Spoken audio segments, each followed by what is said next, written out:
परिवर्तन के लिए तैयार हो ना? परिवर्तन चाहते हो? सबसे पहले हम उन पुरखों को याद करना चाहते हैं, हम उन बाप दादाओं को याद करना चाहते हैं जिन्होंने इस देश की आजादी, स्वतंत्रता, आन बान और स्वाभिमान के लिए लड़ते लड़ते मरने हो गए, जीवन को त्याग दिया। उनको हम नमन जोहर करते हैं। हम आपका आशीर्वाद लेते हैं, आपकी ताकत इस आदिवासी परिवार भारत आदिवासी पार्टी और इस लोकतंत्र को मिले और इस लोकतंत्र को स्थापित करे। उन सभी को हम याद करते हैं। आज मैं स्तंभ कहते हैं, वो अभी गायब है। फिर जनता तक आवाज कैसे जाएगी? ये भेदभाव यहीं से शुरू हो रहा है। अभी तक हम ये बातें करते हैं, we have discussed, we have talked a lot of about our problems, constitutional problem. अभी तक हमने बहुत सारी समस्याओं के बारे में बात करी। अभी तक हमने कमल कांग्रेस के द्वारा किए गए अत्याचार, शोषण और जनता के साथ धोखे जो हुआ है उसके विषय में हमने बात करी। लेकिन अब सबसे बड़ा सवाल यह है कि आदिवासी पार्टी सत्ता में आती है और इसका मुख्यमंत्री बनता है तो ये क्या करेगी? मैं आपको एक सूचना देना चाहता हूं, आपको जानकारी देना चाहता हूं और वो ऐतिहासिक जानकारी। भारत आदिवासी पार्टी इस देश के अंदर, इस अनुसूचित क्षेत्र के अंदर आजादी के 75 सालों में पहली बार सरकार बनाने जा रही है। पहली बार अगर सरकार इस अनुसूचित क्षेत्र में बनेगी तो भारत आदिवासी पार्टी की, और वो भी पूर्ण बहुमत के साथ बनने जा रही है। ये बीजेपी और कांग्रेस पोकटे पोक अब हमने सुहागपुरा पोकटे तमारे पोकटे। इस क्षेत्र में, अनुसूचित क्षेत्र में बीजेपी और कांग्रेस का सुपड़ा साफ है, सुपड़ा साफ है। भारत देश का संविधान में इस अनुसूचित क्षेत्र में 5वें अनुसूचित के अनुरूप ट्राइबल एडवाइजरी कमेटी का जो अध्यक्ष बनने जा रहा है वो हमारा बनने जा रहा है। तुम्हारा तो सुपड़ा साफ है।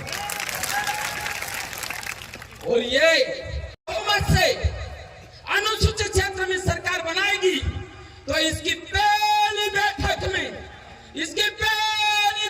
में ये प्रस्ताव लिया जाएगा। युवाओं सुन लेना, मेरी बहनों सुन लेना, मेरी माताओं आप सुन लेना। अगर आपके बेटा बेटी स्कूल में पढ़ने जाते हैं तो आज ये बात सुन लेना है कि भारत आदिवासी पार्टी अपनी पहली बैठक के अंदर क्या प्रस्ताव लेने जा रही। और साथियों, बड़ी साथियों, आप भी सुन लेना, नोट कर लेना, ये ऐतिहासिक बात होगी। भारत आदिवासी पार्टी अनुच्छेद 244 एक की मूल भावना के तहत आरक्षण व्यवस्था अनुसूचित क्षेत्र में लागू करेगी। अब मैं मीडिया वालों से पूछना चाहता हूं, राजस्थान वाले कहां गए? पत्रिका वाले कहां गए? आ जाइए।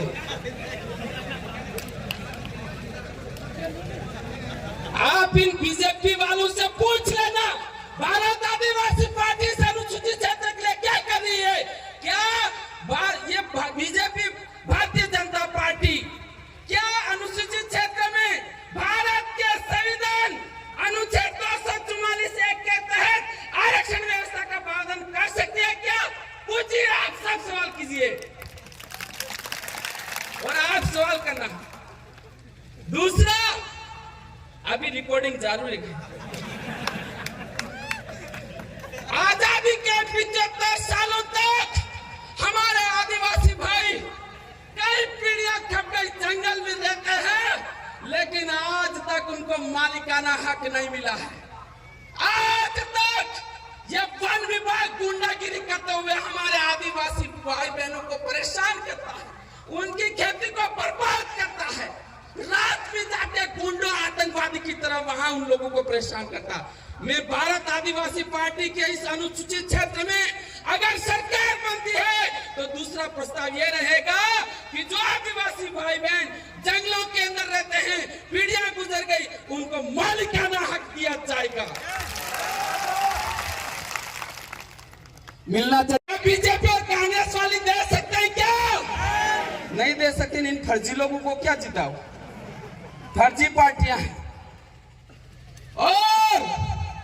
और तीसरा, हमारे कांग्रेस पार्टी, ये अनुसूचित क्षेत्र में कांग्रेस पार्टी और बीजेपी पार्टी ने क्या किया कि हमारे जो कर्मचारी है वो रात दिन मेहनत करके माता पिता का पैसा, जो कमाई का पैसा वो लगाकर कोचिंग करते हैं और पसीने से नौकरी लगते हैं, उनको इस कांग्रेस पार्टी, तानाशाह पार्टी के द्वारा पिछले 5 सालों में परेशान किया गया।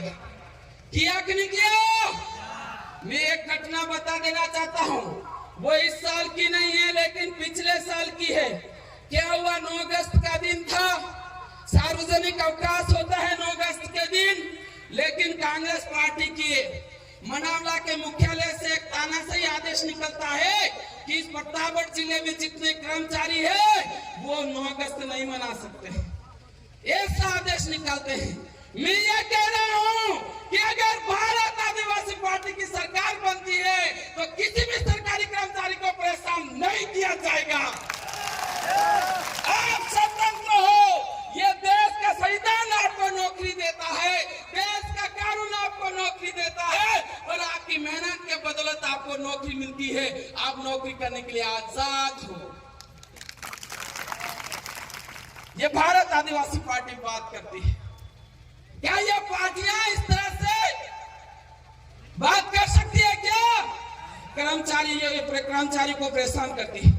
मैं एक बात याद करना चाहता हूं, मुझे याद आ रही उनकी, शांतिलाल जी महिड़ा, नाम सुना होगा, बरखेड़ी के बहुत टैलेंटेड टीचर।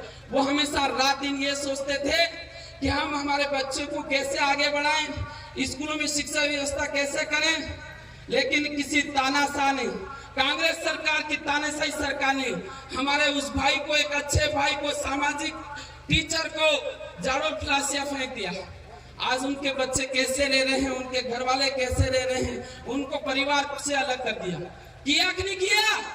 क्या ये जायज है क्या? इनका जवाब देना चाहिए कि नहीं देना चाहिए? और भारत आदिवासी पार्टी एक और प्रस्ताव लेगी। हमारे जो एग्जाम सेंटर आते हैं वो अनुसूचित क्षेत्र से बाहर आते हैं, और यदि हमारी सरकार बनती है तो हमारे भाई बहन अनुसूचित क्षेत्र में ही एग्जाम सेंटर मिलेंगे। और इन लोगों ने एक और परेशानी खड़ी कर रखी है। आना नेता बनन बोले तो काइस परीक्षा नहीं, नेता बनन बोले हो परीक्षा है। जो जितनी ज्यादा चमचागिरी करता है ना, जितना तलवे चाटता है, वो नेता बन जाता है उस पार्टियों के अंदर।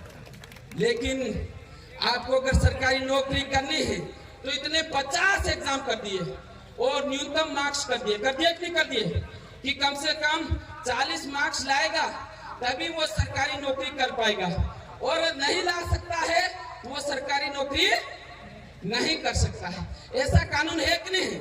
और इस कानून की वजह से हमारे इस इलाके में कंप्यूटर अनुदेशक की जो भर्ती हुई है या वापस साइंस की जो भर्ती हुई है, तो हमारे कई सारे बच्चे यहाँ पर अव्यवस्थाओं के कारण, पैसा नहीं होने के कारण, रात दिन पढ़ाई करने के बावजूद भी 40% नंबर नहीं ला पाए, उनको नौकरी नहीं मिली। तो मैं ये कह रहा हूँ कि भारत आदिवासी पार्टी ये न्यूनतम बाध्यता है वो खत्म कर देगी। ये सिर्फ आदिवासी समाज की बात नहीं हो रही, इस इलाके में अनुसूचित क्षेत्र में रहने वाले हर उस व्यक्ति को फायदा मिलेगा जो हमारे साथ वंशानुगत लंबे समय से रहता आ रहा है, उनको भी इसका फायदा मिलेगा। तो और लास्ट में ये कह देना चाहता हूं, कमल कांग्रेस एक है, कमल कांग्रेस एक है। इसका जवाब देना आपके हाथ में है, आपको जवाब देना होगा। और आज जितना जनसैलाब उमड़ा है, आप मैं ये कह सकता हूं कि परिवर्तन स्पष्ट नजर आ रहा है और थोड़ा और जोर लगा दीजिए और कमल कांग्रेस को इस अनुसूचित क्षेत्र से बाहर उखाड़ फेंक दीजिए। यही मैं कहना चाहूंगा और ज्यादा नहीं बोलूंगा, पर लास्ट में मैं स्वागत करूंगा हमारे दिल्ली से प्रोफेसर पहुंचे, दिल्ली यूनिवर्सिटी से भाई जितेंद्र मीणा, वो आपको संबोधित करेंगे। और हमारे गुजरात के हमारे बड़ील साथी राजू भाई वलवाई भी हमारे बीच में हैं। और हमारे प्रतापगढ़ क्षेत्र के भारत आदिवासी पार्टी के जो प्रत्याशी हैं मांगीलाल जी नीनामा, वो भी हमारे बीच में हैं। तो हमारे पास वक्ता ज्यादा है, समय कम है, तो यही मेरी वाणी को मैं विराम देता हूँ। जय जवाहर, जय आदिवासी, जय भील प्रदेश। धन्यवाद प्रदेशाध्यक्ष महोदय, आपने इतना अच्छा संबोधन दिया।